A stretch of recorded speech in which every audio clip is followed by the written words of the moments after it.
What is up, everybody? Welcome back. I am Eric, of course, here at Gearheaddaily, trying to bring you something every single day in the automotive world that is either fun, interesting, enraging in the car world. But today I want to, before I get into all the other things that I have been doing, I've got, probably 6-7 hours worth of video that I have to be sorting through. I took my son to the auto show, which was a ton of fun. I got lots of videos of that.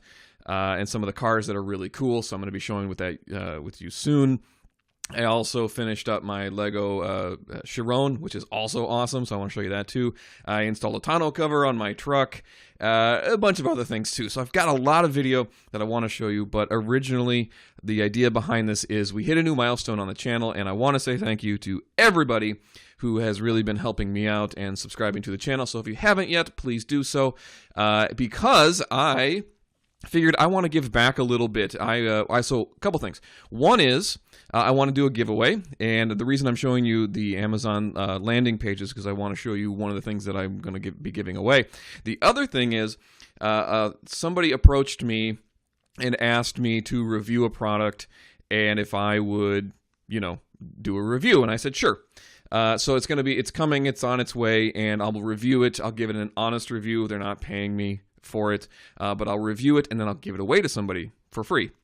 So just for being a subscriber, I'll give it away just for free, and all you have to do is subscribe. And I think the easiest way to do this is in the comment section. Just put that you would like either of these two things. This one today, the giveaway that I want to give away for hitting the milestone of 4,000 subscribers. We're currently how adults would say it is we are currently at 4,108 subscribers, which is awesome. I never really thought the channel would be this big and this popular at this point, and I do appreciate all the comments. So comment in the down below if you would like this prize, because what I want to give away, I had to make a lot of space for my the new Lego Chiron that I'm building because it's quite big. And I'm realizing that I run out of space. So I started organizing one of my shelves because I'm going to be building another shelf just to hold all my Legos. Yep, I'm that guy. And I came across a book that I've written and a couple of extra copies that I have. So what I figured is I would give them away. Here it is. This is the one. This is the book. I've written 2 books. This is one. And I'll tell you the story behind it because it's a fairly decent story. So anyway, the book is How to Build Max Performance Chevy LT1 and LT4 motors. Not the original LT1 from the 60s and not the new LT1 from the C7, the kind of direct injection motor, but the 93 to 97 Corvette, Caprice, Camaro, box van, all the different things that the LT1 was put in. I wrote this book with Myron Cottrell. Myron Cottrell is has passed away, unfortunately, but was at the time the owner of TPIS in Chaska. They're still in business. Check them out, tpis.com. And essentially the story goes like this, and I'll look this up for you because you can see that's pretty good ratings, right? All right. So 48 ratings. Average review, 4.5 out of 5. So it's a good book. So if you want it, please comment in the bottom. I'll send it to you free of charge. You don't owe me a thing. It's my way of saying thanks to everybody. I appreciate it. And the paperback is going for $27. So there you go. If you own an LT motor and you would like a copy, I'll send it to you. Just comment below, and I'll make sure I'll pick one of the people in the comments. Now, you may own an LT motor and want to make power with it because they're still pretty reliable if you build them right. And this book has a fair amount of builds in there to kind of get to whatever power level you want, whether it's road racing or drag racing or just kind of street action. So essentially what had happened was when I was more heavily involved doing a lot of journalism, I was approached by a friend of mine named Scott, who's a good friend of mine now. So he had seen a lot of the work I had done, and he contacted me and said, hey, do you want to write a book? And it was always on my list. I'd always wanted to write a book as kind of, those bucket list things. And he said, do you want to write a book? I said, sure, let's do it. And he says, well, Eric, I got this author who's writing a book. He's halfway done. Don't worry.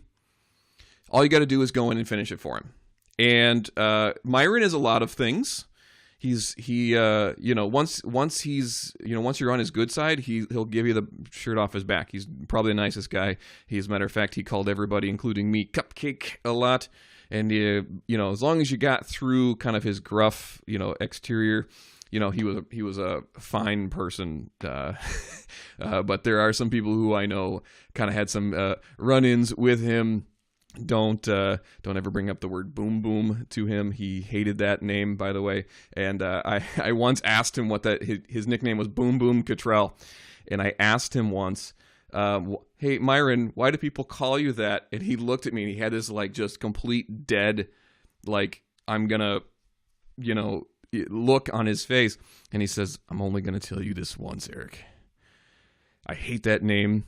And it comes from somebody making fun of me because I kept whipping everybody. And they kept wondering when that motor's going to go boom. So they kept calling me Boom Boom. People kept saying my motors blow up, but my motors don't blow up. And that's a horrible impression of what Myron sounded like. But that's kind of the gist of what he said. And I've heard various versions of that from time to time. But he was a character, to say the least. And when I got there, Myron it was many things, but a writer he is not. He was a brilliant engineer when it came to car stuff and making cars go fast and making engines do their thing. But a writer, not so much. So we had this agreement where he said, Eric, I know everything about these motors. All you got to do is just turn them into pretty words.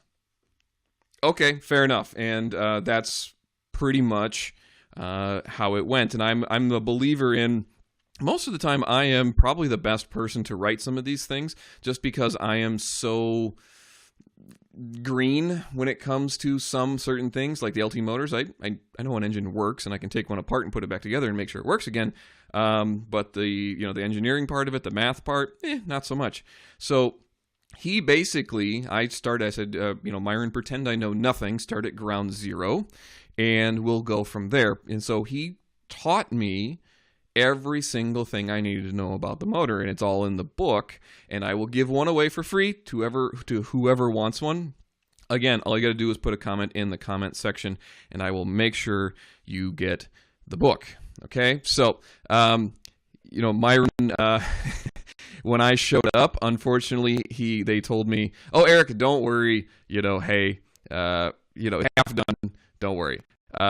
It wasn't. There was maybe 3 or 4 pages, maybe, and they were basically, we had to start over. Just put it that way. We had to start over.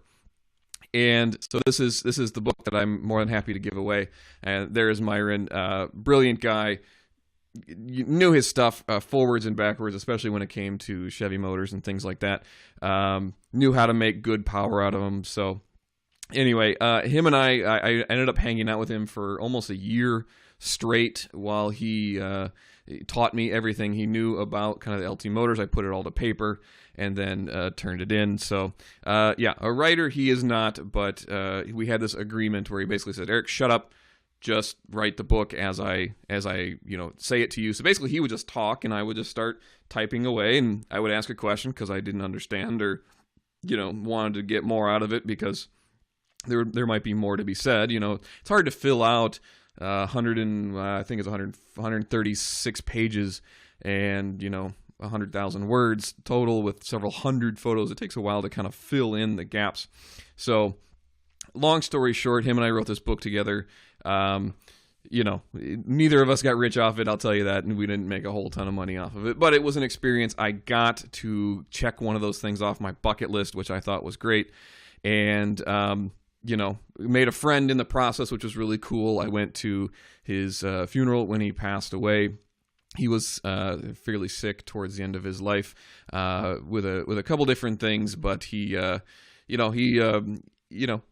could be a really nice guy and a really cool guy, once you kind of got past that rough exterior, because he did kind of have that rough exterior part to him at first. But I think what I've found is people who are so successful in certain things in life get to a certain point and they've done things their way so well for so long that when somebody comes in and either challenges them or asks them to do something differently, they go like, well, I had success doing it my way, so who are you to tell me that my way is wrong because my way is successful? And I've run into that with several people in my life who are very successful in their field. They have, rightly or wrongly, it's a good, bad attitude, whatever, but they have this attitude of what I'm doing is working. Why would you question what I'm doing? It makes no sense. So they tend to get a little gruff with people, and it could be Myron, could be anybody, but for a lot of folks who are successful in their field, it just happens that, people, either challenge them or don't understand what's going on, but they've had success in their own way. So why, who are you to tell me anything different? So my role in this situation was keep my mouth shut, just write, ask questions, but not input anything. So it worked out great. It actually worked out really well. Him and I remained friends throughout the whole thing, and it was really cool to see everybody turn out. We had to actually have overflow at the church. There were so many people that showed up because he was such a big part of the community in Minnesota here. So especially in the automotive world, he was an instructor at Brainerd International Raceway and a bunch of other things, very heavily involved in the racing scene. So again, thank you. I appreciate everybody who subscribed. It's been awesome. We hit a new milestone. If you would like the book, comment below. And don't forget, if you are not subscribed, please do. Hit the thumbs up if you can, and I will send this to one lucky person. All right? Thanks a lot. See ya.